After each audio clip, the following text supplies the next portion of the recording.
O Tribunal do Júri e a representação social. Por que Tribunal do Júri? Porque no Tribunal do Júri, o conselho de sentença é formado por pessoas leigas, pessoas do povo. São os pares que julgam as pessoas dos quais comete crimes contra a vida. O processo legal, que é o processo sobre o crime contra a vida, é de competência do Tribunal do Júri. O Tribunal do Júri foi criado há milênios. Não se tem um registro preciso de quando iniciou-se o Tribunal do Júri. Mas o Tribunal do Júri foi iniciado lá pelos persas, pelos galdeus, pela Grécia Antiga, pela Roma Antiga, e veio para a Inglaterra através dos saxônicos em 840 e em 1164, na Constituição de Clarendon, foi quando organizou-se o Tribunal do Júri, e o Tribunal do Júri brasileiro não é provindo da Inglaterra, ou seja, ele tem uma dissidência que veio da França. Na Revolução Francesa, disseminou o Tribunal do Júri para vários continentes. E o Tribunal do Júri no Brasil, ele veio de dissidência da França e não da Inglaterra. Por que da França? O Tribunal do Júri brasileiro, ele tem o seu veredicto, ou seja, os jurados não podem se comunicar e também nem exteriorizar o seu desejo de sua intenção de como vai decidir. E já o Tribunal do Júri da Inglaterra e dos Estados Unidos, nestes não, os jurados, eles se compõem e se conversam para chegar num denominador ou seja, todos saibam quais são a sua pretensão, o seu voto. Já no Brasil, o voto é secreto e também o veredicto é soberano. Ou seja, o Tribunal do Júri no Brasil, ele tem as suas garantias constitucionais, garantias pétreas. Ele é previsto no artigo 5º e inciso 38, e com as garantias que dão as leis complementares. O Tribunal do Júri, ele tem ao nosso humilde entendimento, as suas grandes vantagens pelo seguinte: o juiz togado, ele julga as provas no seu aspecto legal. Isso também fala Magarinos Torres. O juiz togado, ele julga as provas todas as provas no sentido legal. E já o Tribunal do Júri, no seu aspecto legal e também no seu aspecto moral. Então não está preso à legalidade da prova. A prova vem para o processo, é constituída no processo para formar a culpabilidade do acusado. Formando a culpabilidade do acusado, é feita a sentença de pronúncia. Na sentença de pronúncia, encaminha a acusação para o Tribunal do Júri. O Tribunal do Júri decidir sobre os fatos. Então são jurados de fato e não jurados de direito. E sim, como jurados de fato, os jurados vão decidir sobre aqueles fatos que lhes são apresentados. No Tribunal do Júri, também tem, no momento do Tribunal do Júri, do trabalho do Tribunal do Júri, tem aquela parte em que também foi feita anteriormente no processo singular, que seria a instrução de prova, a produção de prova. Ali os jurados vão ouvir, embora sejam todas elas transcritas, mas vão ouvir oralmente das testemunhas, dos peritos, possivelmente peritos que vieram para justificar as provas materiais, as provas em que os peritos provavelmente tomaram uma decisão, deram uma decisão e um parecer sobre os seus laudos, e as testemunhas, sejam testemunhas de acusação e testemunhas de defesa, virão prestar o seu depoimento, os seus pareceres, o que entende do que aconteceu sobre os fatos. Ou seja, o tribunal do júri, eles julgam todo o conjunto, todas as provas que estão no processo são a eles transportadas de forma oral, mesmo depois da lei 11.689/2008, é também fornecido aos jurados a sentença de pronúncia, ou seja, uma prova material, que eles tomassem conhecimento da prova material, de todo o relatório do processo de forma material, em que eles tenham ali uma noção do que o juiz até então teria sacramentado numa sentença. A sentença de pronúncia é lida pelos jurados, e daí os jurados terão uma formação no seu conhecimento psíquico de como dali para frente eles irão examinar o restante que lhes serão trazidos de forma oral. Esta primeira fase, esta fase de instrução, passa-se a fase oral. Na fase oral, o promotor de justiça irá sustentar a acusação e a defesa sustentará a tese de defesa. E voltando na causa pétrea, ou seja, nas garantias que é dada ao tribunal do júri, o tribunal do júri, ele tem, além dos incisos 38 das garantias do tribunal do júri, várias letras em que traz as garantias do julgamento, as garantias para que os jurados não sejam influenciados no julgamento e que a votação seja secreta, ou seja, o veredito soberano, ou seja, as garantias pétreas faz com que o tribunal do júri é intocável. Como intocável, ele decide pela sua consciência, decide de forma a trazer uma decisão para a justiça de forma legal.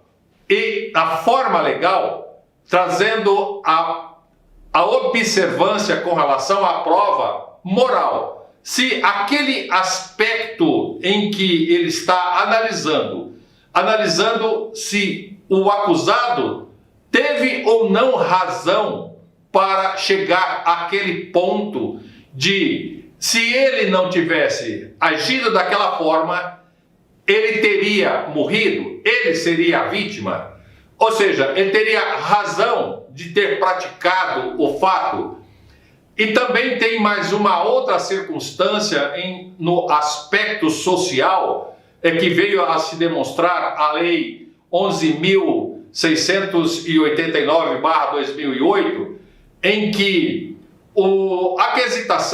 na quesitação também houve uma grande modificação com relação ao quesito. Os jurados absolvem o réu. Neste ponto, eu gostaria de também chamar a atenção dos nossos colegas, em especial os defensores. Às vezes nós deixamos de sustentar como deveríamos sustentar a defesa, de demonstrar a defesa. A defesa, por ser ela trazida para o tribunal do júri as causas pétreas, e nas causas pétreas a defesa é plena, A defesa plena tem a garantia da defesa plena e é também a defesa que não é aí trazida pela Constituição, pelas garantias constitucionais, a defesa ampla. Então a defesa tem a defesa ampla e a plenitude de defesa. Na defesa ampla, o advogado vai analisar todo o conjunto de prova material, de prova consistente que tenha dentro do processo. Vai mostrar para os jurados os equívocos, possíveis equívocos, apesar de ter tido um homicídio, apesar de ter tido um fato real para que eles julguem, e aquele fato é um fato em que ceifou a vida de uma pessoa, existe uma vítima, existe um acusado, ou seja, o defensor tem que observar, destrinchar a prova incriminadora, que não é só incriminadora, ela é uma prova incriminadora, mas é uma prova de defesa. Ela é prova de defesa. Por que falo isso? Porque eu sustento isso e também deva ser aproveitada pela defesa. Porque ela é prova de defesa da sociedade.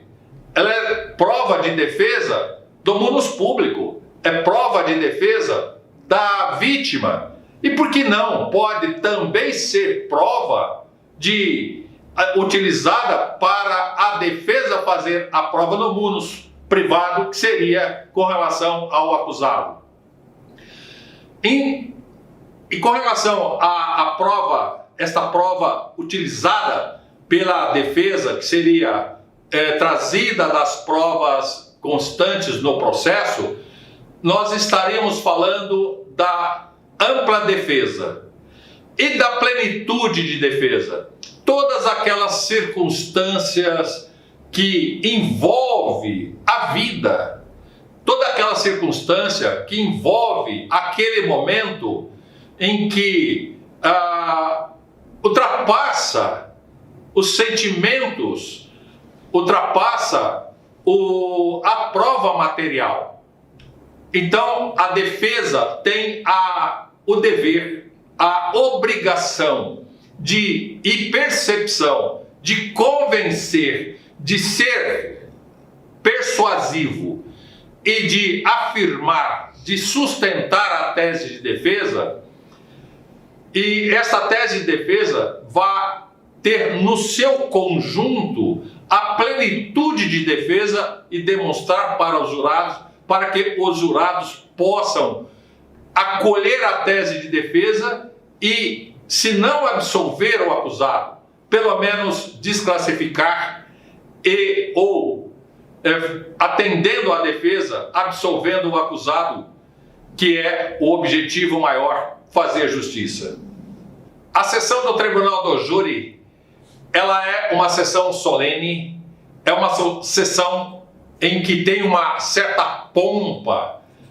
Seria até que, vamos observar, contraditório com o que é levado para ser decidido.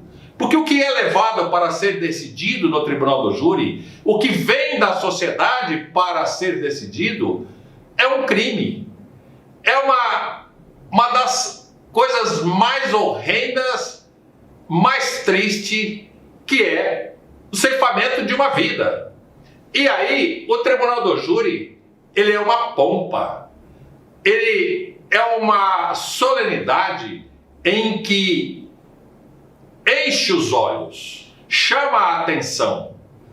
O que é interessante, e podemos observar que em muitas vezes os acusados, ou seja, as pessoas que se envolvem com o crime, que envolvem-se com o homicídio especialmente, têm a preocupação em passar por este tipo de julgamento. Tem a preocupação, é quase que, vamos dizer, um medo de passar por esse tipo de julgamento. Mas, de outrora, outras pessoas que cometem crimes horrendos, por exemplo, tipo latrocínio, tráfico de drogas, roubos, não tem a preocupação em fazer audiência com o juiz singular. Eles vão para as audiências como se nada fosse diferente, nada que fosse chamar a atenção. Agora, com relação ao tribunal do júri, não. Com relação ao tribunal do júri, o acusado vai preocupado. Todos vão preocupados. O tribunal do júri, apesar de ser uma pompa, é um tribunal sério.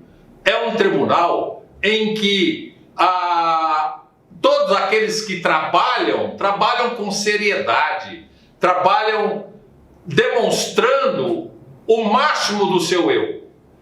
Trabalha a demonstrar para os jurados a tese que deseja sustentar e que esta tese que deseja sustentar seja compatível com a legalidade, seja compatível com a prova, seja compatível e coerente com o direito, coerente com a sua sustentação. Ou seja, em que pese seja o tribunal do júri uma pompa, uma solenidade pomposa, não é um local de espetáculo, não é um circo, não é local para você fazer certo teatro. Pelo contrário, os jurados estão ali observando. Os jurados observam tudo. Observa a sua fala, observa o seu caminhar, observa os procedimentos do acusado, observa como o acusado fala, o que falou, o seu andar, a sua educação, a sua postura e a postura de todos, inclusive do acusador. Se o acusador ouvir de forma irônica, demonstrar deboche, os jurados recebem isto como um desrespeito. E essas mesmas condições, se vir da defesa, eles receberão com absoluta certeza como um certo deboche. Ou seja, a decisão, ela certamente será o contrário.